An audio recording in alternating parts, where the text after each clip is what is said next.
Hare Krishna. We will continue our reading of Sri Adhyatma Ramayana, chapter 6. Om Ajnanatimirandhasya Jnananjanashalakaya Chakshurunmeditam Yena Tasmai Shri Gurave Namaha Nama Om Vishnupadaya Krishna Prishtaya Bhutale Srimate Bhakti Vedanta Swaminiti Namine Namaste Saraswati Deve Gauravani Pricharine Nirvisesha Shunyavadi Pashyati Deshatarine Shri Krishna Chaitanya Prabhu Nityananda Shri Advaita Gadadhara Shivasadi Gaura Bhakta Vrinda Hare Krishna Krishna Krishna Hare Hare Hare Rama Rama Rama Hare Hare. So let us all pray to Shri Lord Ramachandra and Mother Sita Devi for their blessings on all of us so that we can read and understand the Shri Adhyatma Ramayana with utmost devotion and faith. And today we are going to read the chapter 6 of Baala Kanda, which is the bow breaking ceremony and Sri Rama's marriage. Lokabhiramam pranaram kathiram rajivanetram tvam shanatam karunya karunakaram Shri Ramachandram Shanam Prapadye.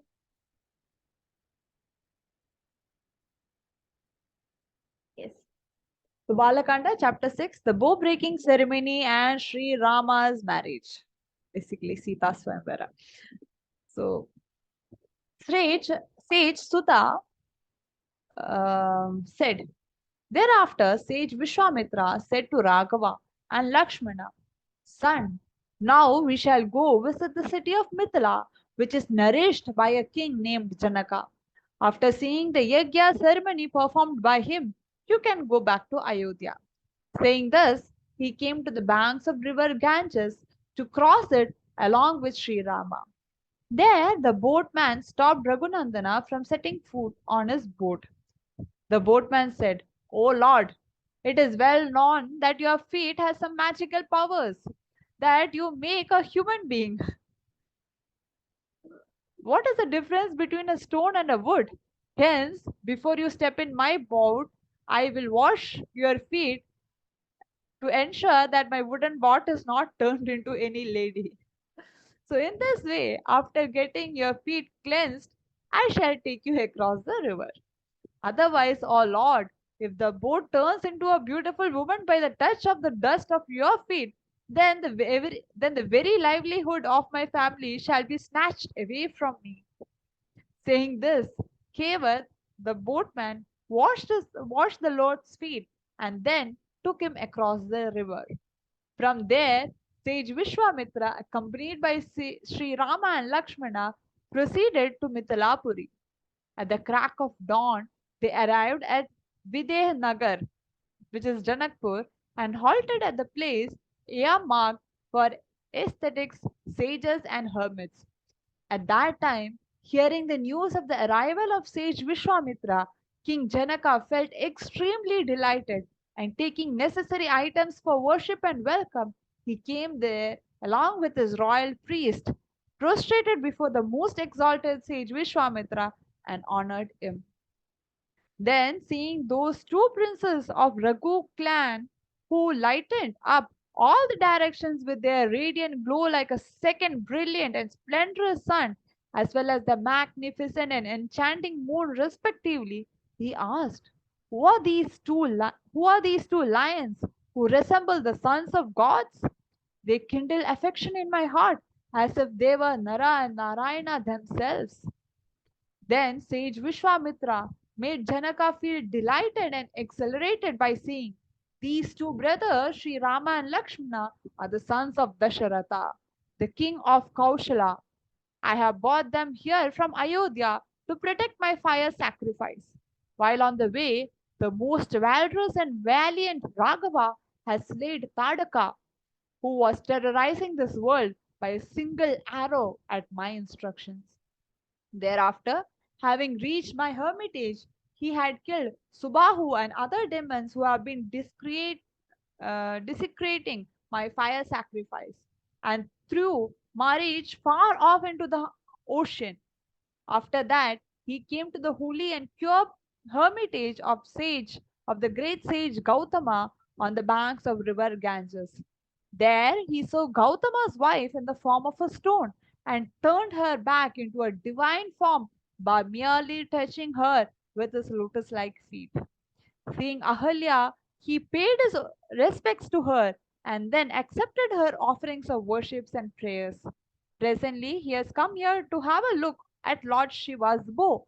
I have heard that the bow is highly revered and worshipped at your palace, and all the kings have already seen it. Therefore, O king, show the bow of Lord Shiva to them, because they wish to return to their parents at Ayodhya as soon after seeing it. While sage Vishwamitra had said so, the most righteous king Janaka duly honored and worshipped Sri Rama and Lakshmana, considering them to be worthy of it. Then he sent his wise minister with the instruction that he should bring the bow of Vishveshwara soon and show it to Sri Rama.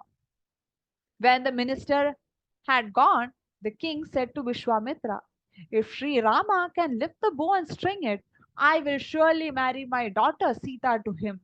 Then sage Vishwamitra glanced at Sri Rama and smilingly replied, "All right, so be it. O king, show that excellent bow to Sri Rama, who has measureless splendor, brilliance, and glory very soon." As soon as the sage had said so, 5,000 more strong carriers brought the excellent huge bow there. Hundreds of bells were tied to it, and it was decorated with diamonds, gems, and other jewels. Then the minister of Janaka, who was the best among his advisers, showed Sri Rama that bow. As soon as he saw it, the cheerful Sri Rama got ready and firmly held the bow with his left hand as if it were merely a sport, and then stringed it even as the assembled kings watched. Then he who resides in and is most dear to the hearts of all pulled the bow slightly with his right hand and broke it with a thunderous sound which reverberated in all the 10 directions of the world. The sound echoed in the lands near and far, in the heavens, the earth, and the subterranean worlds. For the gods watching from their celestial abodes, this was like a very strange, mysterious, and dramatic occurrence.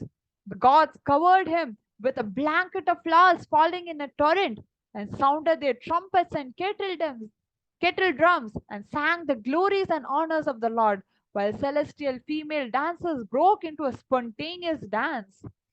Seeing that bow, Seeing that the bow has broken into pieces, King Janaka jubilantly embraced Sri Rama, while the mothers of Sita, who were present in the palace courtyard, were extremely astonished at the event.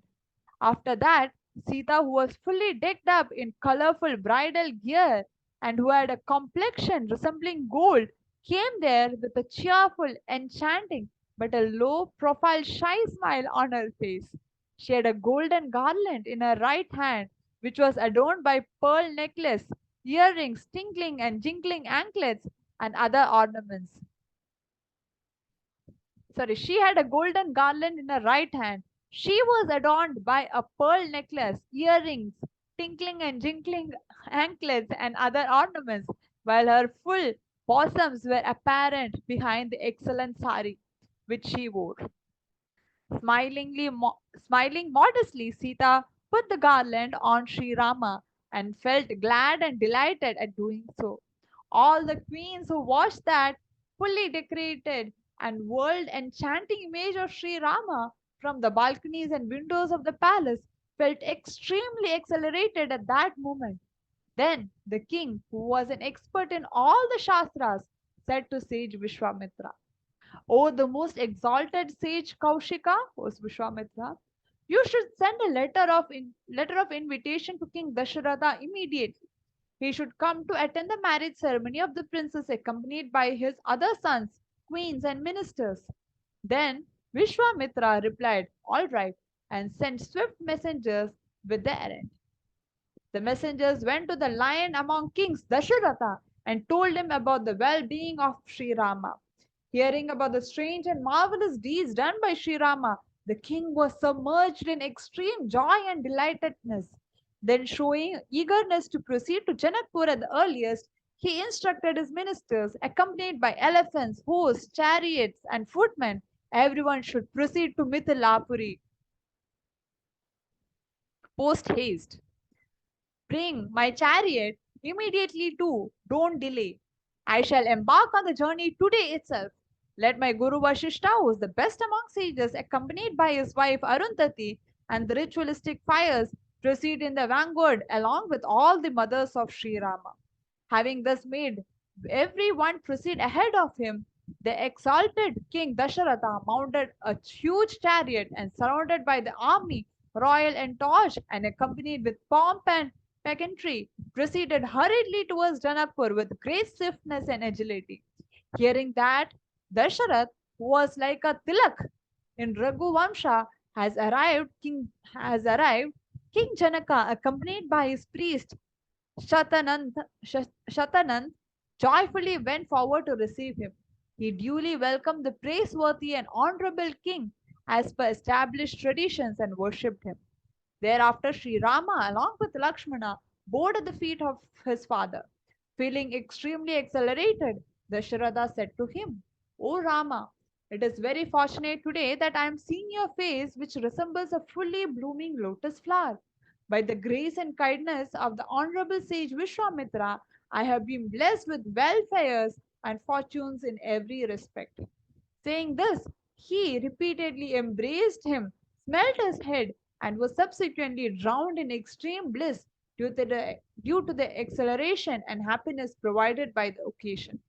After that, Janaka gave him, along with all other queens and princes, a befitting residence in a very beautiful and comfortable palace provided with all the materials and paraphernalias of worldly comforts. Then, when the day, time, and lagna were all auspicious and most favorable for the occasion, the most righteous King Janaka called Sri Rama along with his other brothers. Then, in a large pavilion, which was endowed with all the possible magnificent and majestic pomp and pageantry, which had gem-studded pillars, beautiful canopy, attractive and charming buntings of festoons, arches, and gates, which was decorated with fruits and flowers made of pearls, and which was jam-packed with gold-bedecked Brahmins, and was full of chaste women attired in beautiful attires. Sri Rama was made to sit on a divinely radiant, gem-studded throne of King Janaka. At that moment, there was a tumultuous clamor and din created by various musical instruments, such as trumpets and drums, as well as by various dances and felicitous songs and praises being sung. The high priest, Shatananda, worshipped Sri Sage Vashishta and Vishwamitra one by one, seated them on either side of Sri Rama. The holy fire was ceremoniously kindled according to established traditions, and bringing along Sita, who was decorated with different varieties of jewels, as well as the queens, King Janaka approached the lotus-eyed Sri Rama, washed his feet as per sanctioned procedures, and put the washed water on his own head. This water is so holy that it is always kept on the head, even by Shiva, Brahma, and other sages and seers. Thereafter, he held the hands of Sita, performed the royal ritual of offering her formally in marriage to Sri Rama, and handed her over most affectionately, brimming over with joy and happiness to him. Then he said, O the best one in the clan of Raghu, I am offering gold and pearl bedecked lotus eyed daughter of mine named Sita to you. Be happy and joyful. In this way, having offered Sita in the lotus like hands of Sri Rama with an accelerated mind and heart, Janaka was as overwhelmed in bliss and ecstasy as the ocean of milk had been after having offered Lakshmi in the lotus like hand of Lord Vishnu. Then he married off his daughter Urmila, who was born out of his wedlock to Lakshmana. At the same time, he gave the daughters of his brother, who were named Mandavi and Shrutakirti to Bharata and Shatrughna respectively. As a result, all the four brothers who were endowed with all good characters and virtues looked magnificent and glowed with their own radiance like duplicate or parallel Lokpalakas. After that, the Lord of Mithila, King Janaka, told sages Vashishta and Vishwamitra all that was disclosed to him previously about his daughter Sita by sage Narada. He said, once I was plowing the field to purify it by doing penances for the purpose of performing a fire sacrifice. At that time, this auspicious and virtuous girl was produced from the front part of my plow. Hence, she was named Sita, literally means the front tip of the plow. When I saw her, a natural daughter like affection rose in my heart for her. So I brought and handed over the moon faced infant girl to my wife, Sunayana. Once, when I was sitting sorry, once when I was sitting alone, Sage Narada came to me uh, playing his instrument and singing the glories of Lord Narayana, who is all pervading and omnipresent. After I had finished with the formality of welcoming and worshipping the sage, he sat down comfortably and said cheerfully, O king, listen to this most secret clue to your welfare and auspiciousness. Lord Vishnu, Rishikesha, has incarnated himself and has become famous in an illusory human form by the name of Rama for the benefit of and to show munificence and benevolence of his devotees to fulfill the job of the gods and to slay the demon Ravana. That Supreme Lord has manifested himself in four forms as sons of Dasharatha and presently resides in the city of Ayodhya. Here, his delusory powers and infinite cosmic energy called Deva Maya has manifested in your household as Sita. Hence, you should attempt to betrothal Sita to Sri Rama and nobody else, because she has been his other half earlier also. Saying this, the celestial sage Narada went by the path of the sky. Ever since then, I had regarded the Sita as the consort of Lord Vishnu, reflecting on how to give this auspicious and virtuous Janaki to Raghava. I thought of a way out. In an earlier time, Lord Shiva had, after having reduced to ashes the demon Tripurasur, deposited his bow with my grandfather. Inspired that I should make this bow, which is a vanquisher of haughtiness, pride, vanity, and ego of all, as a bet for marrying Sita, I went ahead and decided to implement it. The most exalted sage Vishwamitra, by your grace, the lotus-eyed Rama has come here to see the bow of Lord Shiva. This was resulted in my vows being honored. O Sri Rama, today my life has been fully rewarded that I behold you, who are as splendorous and radiant as the sun, and Sita seated together on the same throne. Brahma has embarked on creating this universe after having put the holy water used to wash your divine feet on his head. By the glory and potential effect of the water used to wash your holy feet, Bali had obtained the honor and stature of Indra, and it was the touch of the dust of your holy feet which instantly liberated Ahalya from the curse cast upon her by her husband. Who else is a great protector and benefactor than you? I constantly, abidingly, and permanently accept your refuge. The admiration, intoxication, and enchantment of the nectar of whose lotus-like feet has enabled yogis who have already conquered the Kala Chakra to also vanquish the fear of this delusory mundane world, while the gods obtain victory over sorrow, mournings, anguish, gloom of all kinds by being engrossed in reciting, chanting, singing, and reflecting upon the glories of your holy name.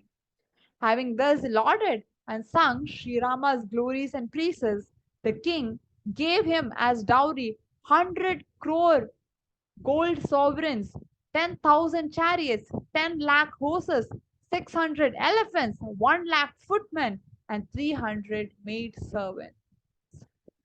Besides the above, The affectionate father gave his daughter Sita with great love and full of fatherly emotions, many marvelous and majestic clothes, wearing apparels as well as the bright and dazzling garlands, necklaces studded with pearls, gems, and jewels. Then he worshipped and honored sage Vashishta. After that, he duly honored Bharata, Lakshmana, Shatrughna, and King Dashratha by offerings of wealth and various gifts. And then he bade farewell to the most exalted King Dashratha of Raghuvamsha.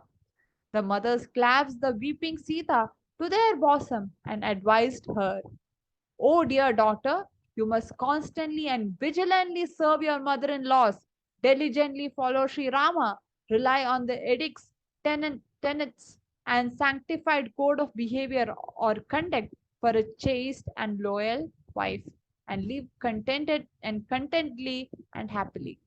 At that time, of, at that time of Sri Rama's departure, there was a tumultuous, thunderous cacophony of musical instruments such as kettle drums, timbrels, drums, and bugles being played on the earth, as well as of trumpets, cymbals, bugles, etc., in the sky by the gods, so much so that this din created fear among all the creatures. So, with this, we come to the end of the sixth chapter of the Baala Kanda, where the marriage of Mother Sita is with Lord Ramchandra is described. So, thank you. Vanchakalpataru Kripa Sindhupiyevacha Patitanam Pavanebhyo Vaishnavebhyo Namo Namaha. Ananta Kodi Vaishnav Vrinda ki Jai. Adhyatma Ramayana ki Jai. Sita Swayamvara ki Jai. Shri Prabhupada ki Jai. Hare Krishna.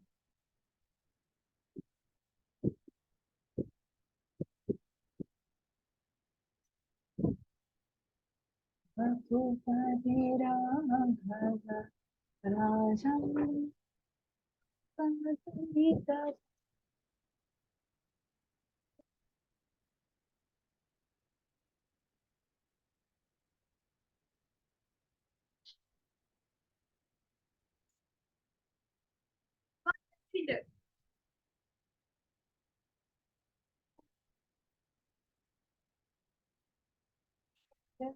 Sitaram